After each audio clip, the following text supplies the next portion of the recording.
Watch this video if you would like to know how to choose the right chess tournament that you would like to play.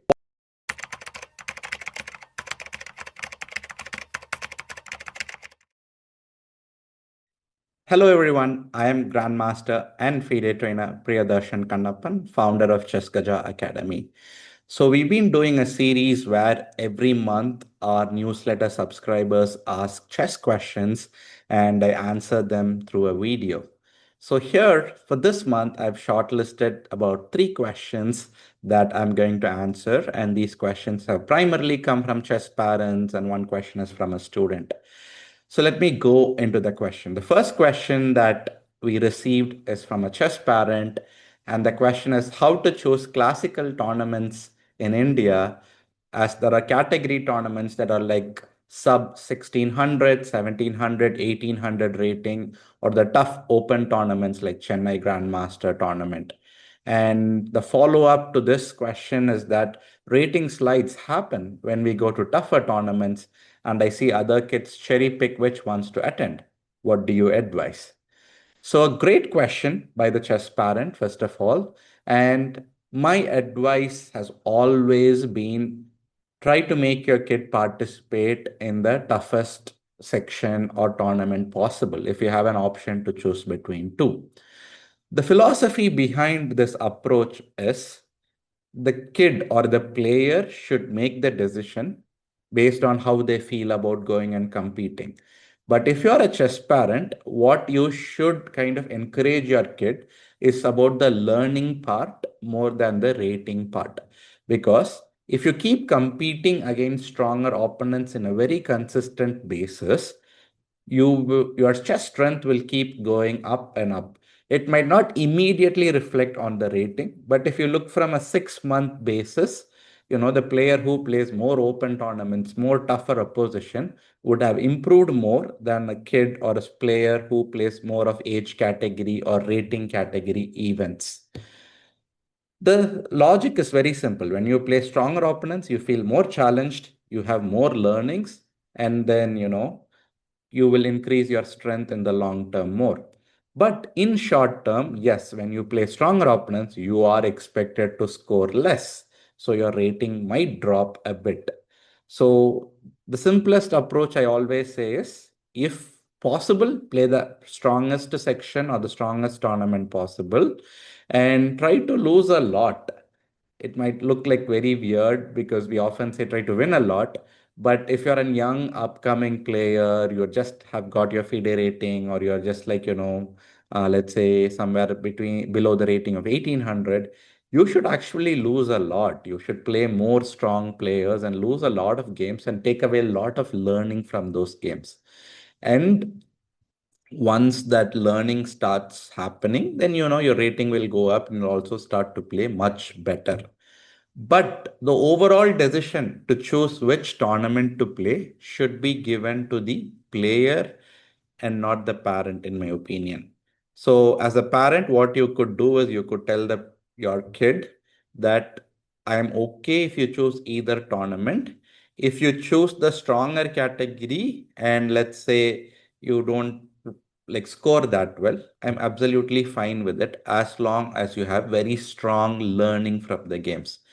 Many times, kids don't prefer playing stronger tournaments, not because they will lose, but because they have a fear that the coach or the parent will react poorly when they don't score that many points. So, because of that, they end up choosing easier tournaments where they are guaranteed to score more points. So, as a parent, if you approach it with a perspective that if you play good chess, even if it doesn't convert to points, I'm absolutely fine with it. If you explicitly say this to your kid, then you might see a huge difference in how they pick a tournament. So very simple, allow the kid to choose if they have an option. As a parent, support them, saying that if you score lower, it is absolutely fine. I will not say anything as a parent, but you should have a lot of learning if you choose the stronger tournament of the two. And I strongly believe that you will play very well. So as create that right environment for your student or kid.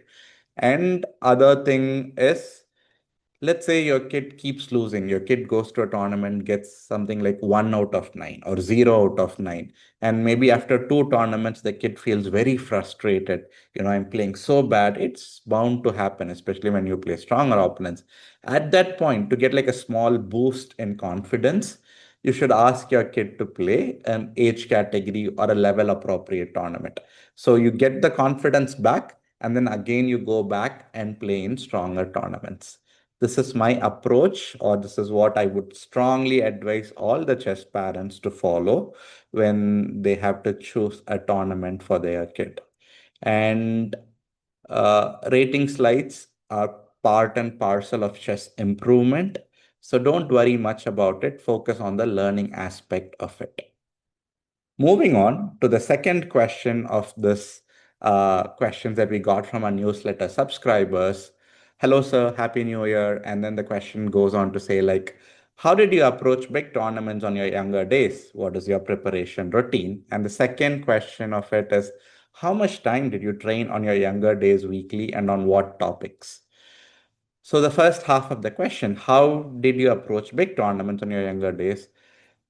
There is nothing special routine, I would say, when you're playing big tournaments.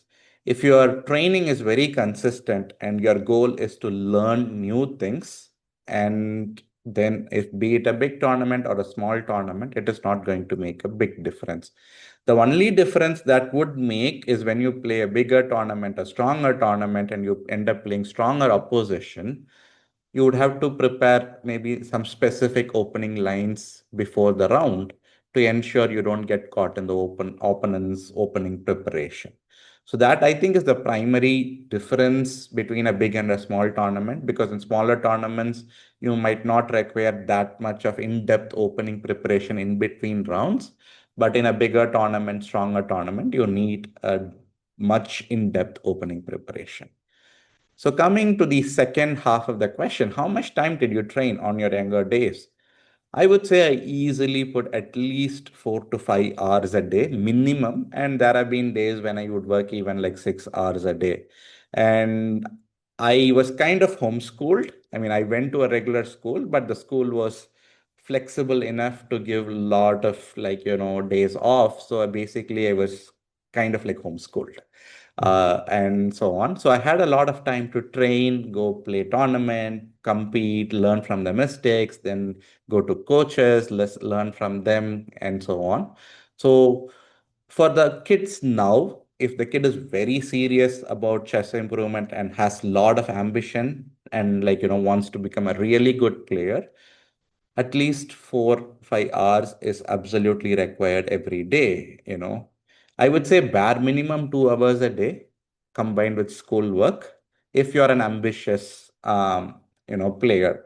If you're looking at it more of semi-professional hobby player, semi-professional, I would say at least 1 hour a day during the week, and during weekends when there is no school work and so on, try to put in 4 5 hours. So at least try to get 10 to 12 hours of chess work a week if you're semi-ambitious about your chess improvement. If you're a hobby player, it's completely a different level of dedication required. You could maybe spend 1 hour or 2 hours per week. But as I said, this effort is purely dependent upon what is your chess goal and how do you want to achieve it, how quickly you want to achieve it. I hope that clearly gave an answer to how much time that I trained and how much time a kid now should train. And the third question is from a student, and the question is kind of very vague, like how do you improve or how do you level up is the question. There is no hack or no shortcut or some magic that could be done to level up. It is very simple process. You need to consistently turn up to training, like as in you need to work on chess every day on any aspect of the game. It could be opening, middle game, end game, but with the right sources and material. So you could be working with a chess database or you could be working with a chess book. Have a clear, consistent plan and work to achieve that plan. And then you will see your rating slowly move up as you increase your chess strength. Other than that, you know, have a consistent routine, pick and choose the right material that you want to read, because there are a lot of distractions these days, be it in terms of social media or be it in terms of chess content that is or looks like educational content, but is actually entertainment content. So you need to figure out which is educational chess content, which is entertainment chess content, how much of time I should spend on chess entertainment content, how much time I should spend on chess education content. So if you have a lot of discipline and very focused approach to learning, you can definitely level up irrespective of what rating you are. If you're an absolute beginner, the learning speed would be much faster. But if you're, let's say, already an 1800 or a 1900 rated player, your improvement would be slightly slower because you're also facing very strong opponents now. So as you keep leveling up and up and up, the improvement pace kind of starts to slow down. But the process is fairly similar. You pick the right material or work with a coach and then like spend a lot of time on chess, be obsessed about it if you want to become a professional, and rating change will happen once your chess skills start to grow up. So always keep the focus on the chess skill growth, because that will definitely translate to rating improvement. But many players and parents and coaches, they end up focusing more on the rating part and not on the chess growth part, and that will lead to a plateau, or even you will start losing rating in the long run. So those are the three questions that I wanted to answer in this month's newsletter questions from our subscribers of Chess Gaja's newsletter. If you would like your own questions to be also answered by a grandmaster, subscribe to our newsletter where you can fill out a form where you can ask these questions. And if it's a great question, I would definitely pick it up and answer it and help you in your chess journey.